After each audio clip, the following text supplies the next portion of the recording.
السلام عليكم ورحمة الله وبركاته، والصلاة والسلام على رسول الله صلى الله عليه وسلم.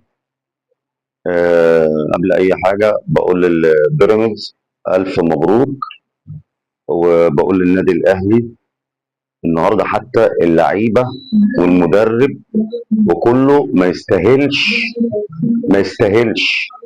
إن إحنا نقول لهم هارد لك، لأن فعلا النادي الأهلي النهاردة ما جاش ولا مدرب ولا جهاز فني ولا نص ملعب ولا مدافعين ولا مهاجمين.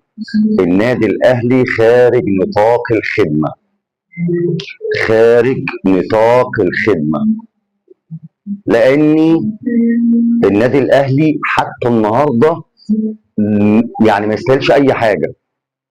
هو الوحيد اللي يستاهل النهارده اللي انت تقول له شكرا جمهور النادي الاهلي. جمهور النادي الاهلي، ليه جمهور النادي الاهلي؟ لان جمهور النادي الاهلي واقف ورا النادي الاهلي. الناس رايحه وقطع تذاكر وعلى امل ان احنا نشوف ماتش كويس جدا من الفرقتين. لقينا بيراميدز هو اللي متسيد الماتش. سيبك بقى من اللي يقول لك ده الاهلي مستحوذ. الاهلي مستحوذ ايه؟ ولا مستحوذ ولا حاجه. النهارده الاهلي، انا خرجت النهارده عن الصمت. انا بقول المشكله مش مدرب بس. انت جايب لعيبه بفلوس كتير جدا، جايب واحد زي زيدو، جايب واحد زي بن شرقي، جايب واحد زي تريزيجيه، جايب واحد بن رمضان. انتوا يا جماعه عايزين ايه؟ النادي الاهلي اعلى من اي لعيب واعلى من اي مدرب. مش عارف في ايه النهارده.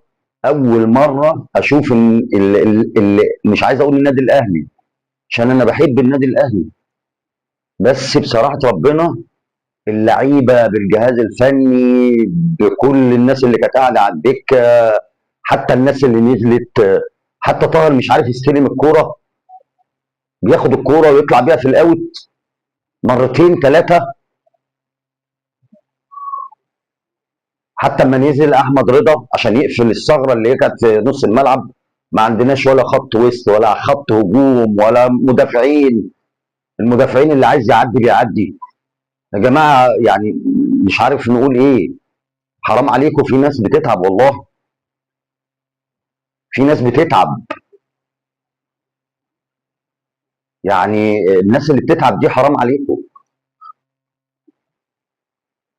احنا كنا بنبقى قاعدين الاول لغايه الدقيقه الاخيره نقول الاهلي هيتعادل وهيكسب من اول الماتش النهارده، واحنا حاسين ان النادي الاهلي ما جاش لغايه الشوط الثاني ما خلص، واحنا حاسين ان النادي الاهلي ما جاش.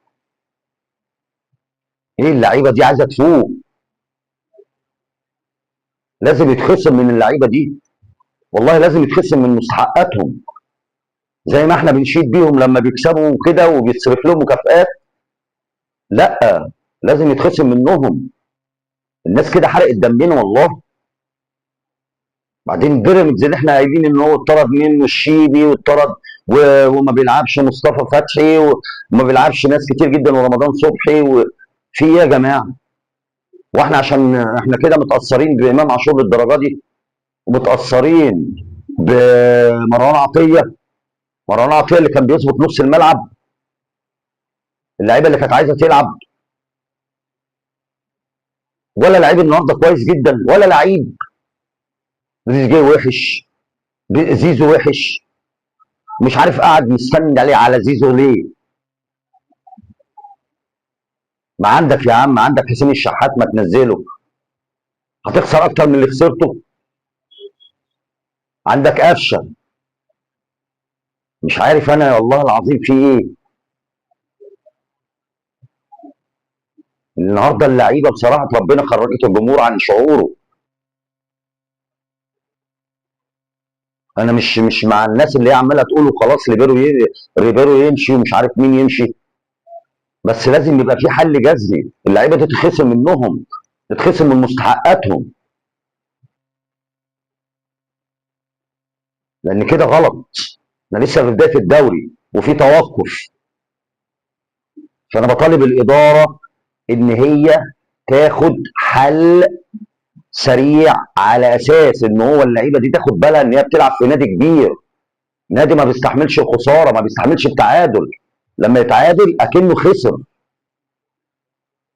فالنهارده النادي الاهلي مش صغير يا جماعه، واللعيبه اللي مش عارفه قيمه النادي الاهلي تمشي.